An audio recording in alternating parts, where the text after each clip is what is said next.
Подходит ли подруга на роль мокрой жилетки? И полезно ли для вас приносить все свои трудности к подруге и вместе их обсуждать, например, вечером за чашечкой чая или за бокалом вина? Итак, всего один, но очень мудрый совет, о котором вы точно нигде не слышали.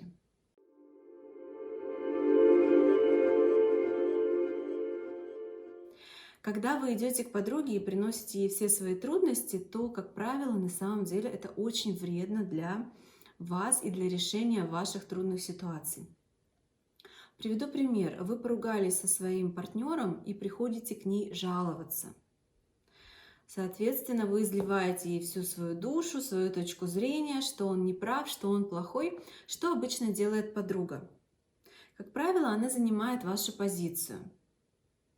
Как правило, она подбрасывает таким образом дров в огонь, и огонь вашего негодования разрастается. Вы все больше убеждаетесь в том, что вы правы.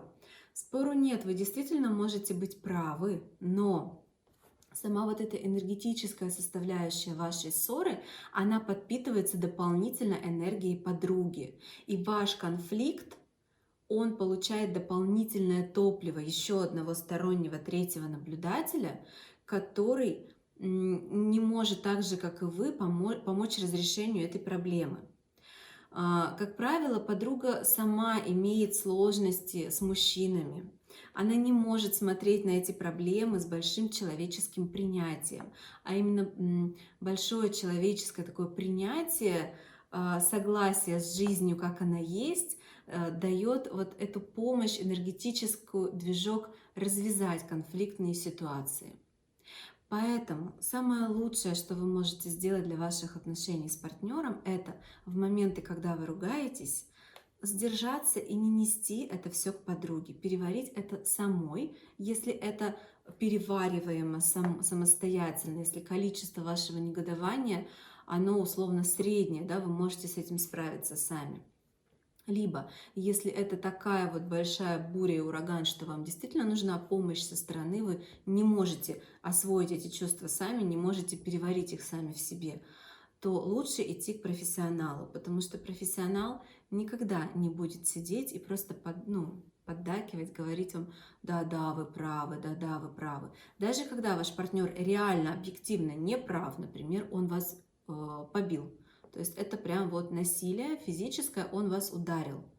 И здесь, естественно, вам даже профессионал скажет, что он не прав, так нельзя делать.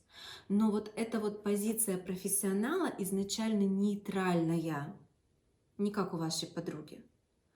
Вот эта позиция нейтральная профессионала и его способность смотреть на жизнь шире, чем ваша проблема, и понимать, что ваша проблема с мужем — это лишь часть жизни. И его вот этот навык, которым у нас психологов обучают, такого принятия и фокус на то, чтобы найти выход из ситуации полезный для вас, а не просто мусолить весь вечер за бокалом вина, какой он козел. Вот эти вот действия, да, которые я сейчас перечислила, они именно и дают целительный эффект, пользу и возможность вам выйти из каких-то сложных ситуаций. Поэтому я бы рекомендовала вам научиться сдерживаться и не идти к подруге, не выливать ей вот все свои трудности, как минимум трудности в отношениях с партнером. Я сама так делаю, да, если это что-то средней степени, я умею переварить это сама. Если это что-то очень сложное, я несу это в психотерапию, но я никогда не жалуюсь своим подругам на своего мужчину. И таким образом я не разжигаю те конфликты, которые, естественно, у всех в парах бывают. А женщины, которые делают наоборот, несут это к подругам, они делают эти конфликты еще более глобальными. Почему? Потому что третий наблюдатель добавляет туда свою энергию, и это разрастается. Если вам это видео было полезно и интересно, подписывайтесь на канал. Если у вас есть вопросы, а они наверняка возникнут, потому что такого вы на YouTube еще не слышали точно, пишите их в комментариях. Я читаю ваши комментарии, и я отвечаю на ваши вопросы.